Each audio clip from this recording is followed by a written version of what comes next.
Spoštovane gledalke, spoštovani gledalci, lepo pozdravljeni. Sem Boris Raj, ustanovitelj liste, ki se imenuje Lista Borisa Raja. Naša parola pa je za skupnost. Ta lista, za katero sem posodil ali pa dal svoje ime, seveda pomeni pomemben prispevek političnemu spopadanju ali političnemu dialogu v mestni občini Slovenj Gradec. Predvsem zaradi tega, ker sem prepričan, da moramo lokalni politiki delovati v prid skupnosti. In lista, katero sem uspel sestaviti in na kateri je kar lepa paleta mladih, tudi starejših ljudi iz naše mestne občine, ki imajo kompetence na svojih delovnih področjih in seveda tudi kar mnoge kompetence tudi na delovanju v lokalni politiki, pri čemer pa seveda sem ves čas upošteval kriterij, ki ga gojim tudi pri sebi, da politiki morajo ves čas mandata delovati v svojem okolju, biti na terenu, prepoznavati problematiko terena, ugotavljati potrebe in želje naših prebivalk in prebivalcev in seveda temu ustrezno se takoj tudi odzivati. To pomeni, da nikakor nisem pristaš tistih politikov, ki so v nekem obdobju bili izvoljeni, so dobili zaupanje občank in občanov, potem pa so na njih pozabili in so 4 leta prebili nekako v počivanju in so se sedaj ponovno pred volitvami pojavili in želijo ponovno prodati svoje obraze in svoje ponudbe, ki pa seveda nimajo pravega alibija in nimajo pravih kvalifikacij. Mi vsi, ki smo na listi, smo se na nek način v življenju, pa tudi v politiki kvalificirali za te lokalne volitve in sam sem prepričal, da naše delo, da moje delo v tej lokalni skupnosti leži na terenu in je prepoznavno praktično na vsakem koraku. V naši listi smo veliki zagovorniki vrednot, kot so poštenost, transparentnost, strpnost do drugih, strpnost do drugače mislečih, in seveda smo tisti, ki vodimo konstruktivni dialog tudi z vodstvom mestne občine Slovenj Gradec, njenimi službami in seveda to prenašamo v življenje v praksi. Sestavili smo kar realen ali pa zelo realen program naših dejavnosti za naslednji mandat in seveda v tem programu, ki smo ga temeljito razdelali v 3 sklope, pomeni, da je prvi sklop namenjen sodelovanju in našim aktivnostim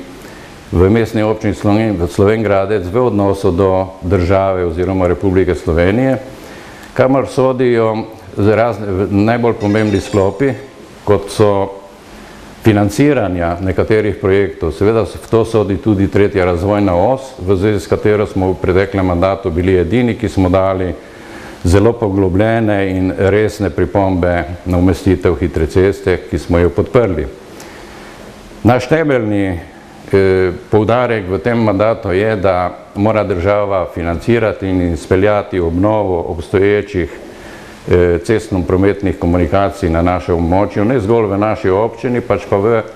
na območju od Velenja do Dravograda. V ta kontekst sodijo tudi razna urejanja teh cest, kot so krožišče v Šmartnem, preplastitev Celjske ceste, ureditev semaforiziranega križišča v Starem trgu pri kmetijski zadrugi, krožišče na Selah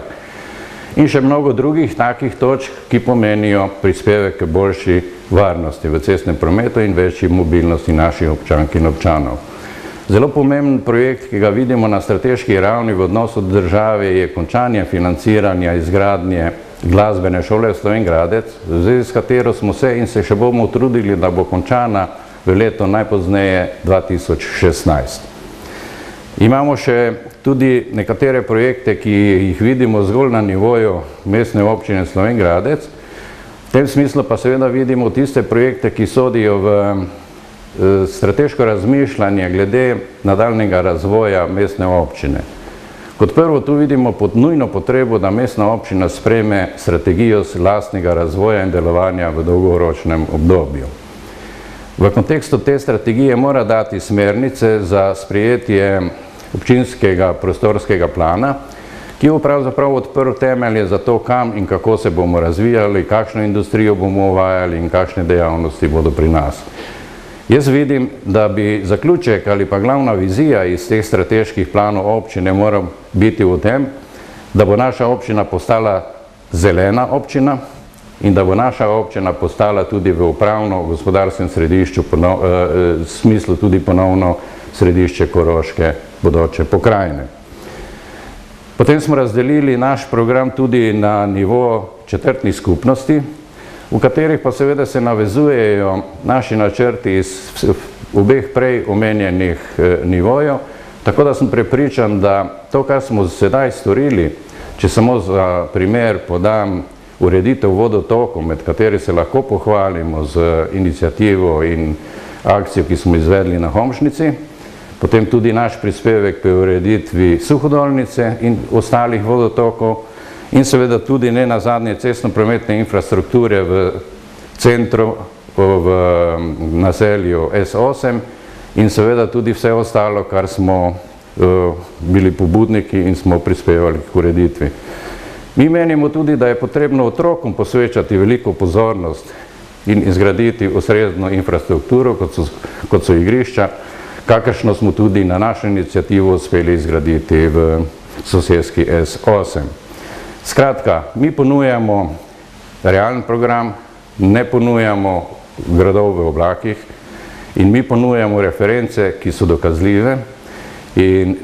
mi se zavezujemo našim občankam in občanom, da bomo tako ravnali tudi v prihodnjem mandatu, ker smo prepričani, da smo si zaupanje tudi zaslužili. Hvala lepa.